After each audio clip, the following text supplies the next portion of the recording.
Praise the Lord.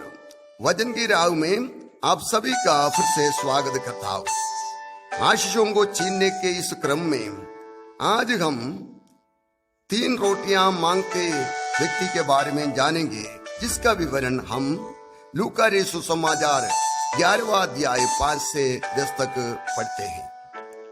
प्रार्थना करने के बारे में अपने चेलों को शिक्षा देते हुए यीशु ने इस दृष्टांत को बताया। इस कहानी में प्रभु कहता है कि एक व्यक्ति आधी रात को अपने एक मित्र के पास जाकर 3 रोटियां मांगता है, क्योंकि उसके पास उसके एक अन्य मित्र मध्य रात्रि में मेहमान बनकर आ चुका था। उसको देने के लिए उसके पास कुछ नहीं था। ऐसी घटनाएं कभी कभार किसी के भी जीवन में हो जाती। एवं दिलचस्प की बात यह है कि जिस व्यक्ति के पास रोटी मांगने गया था, वह यही नहीं कहता कि उसके पास रोटी नहीं गई या वह देना नहीं चाहता। वह कहता है, अब द्वार बंद गए और बच्चे मेरे साथ बिस्तर पर लेटे हुए, इसलिए क्षमा करें, मैं नहीं उठ के दे सकता। शायद वह कुछ बहाना बनाता है, नहीं तो इसकी परीक्षा ले रहा है। लेकिन इस कहानी का नायक वह कहां पीछे हटता? वह एक दृढ़ संकल्प के साथ आया हुआ था। वह लज्जा छोड़कर लगातार खटखटाते रहा। आखिर में वह विवश होकर उड़ता गई और 3 नहीं, जितनी वह चाहता था उतनी देकर विदा करता है। इसको बोलता है बलपूर्वक आशीषों को छीनना। हालेलुया।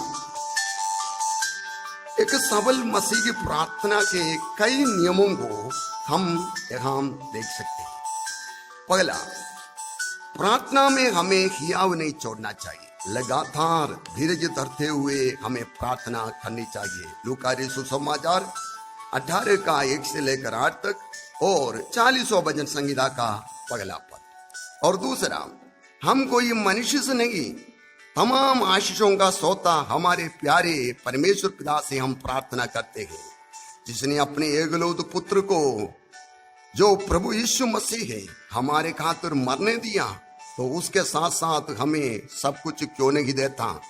याकूब की पत्री 1 अध्याय 17वां पद और रोमियों की पत्री 8 का 32। और तीसरा, यीशु का वायदा हमारे फेवर में यानी हमारे लिए है। यूहन्ना 14 का 13 और 14, मत्ती 21 का 22 और 14। हमें प्रार्थना के द्वारा परमेश्वर को दिन और रात एक समान उसके वायदों को स्मरण दिलाते हुए बेचैन करना चाहिए। यशायाह 62 का 6 और 7। और 5वां, यीशु ने यहाँ पर प्रार्थना के 3 क्षेत्रों का खुलासा किया है।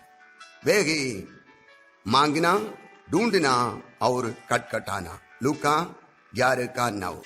परमेश्वर की उत्तमता को प्राप्त करने के लिए हमें इस तीसरी सीढ़ी तक आना चाहिए, अर्थात खटखटाने के लिए तैयार रहना चाहिए।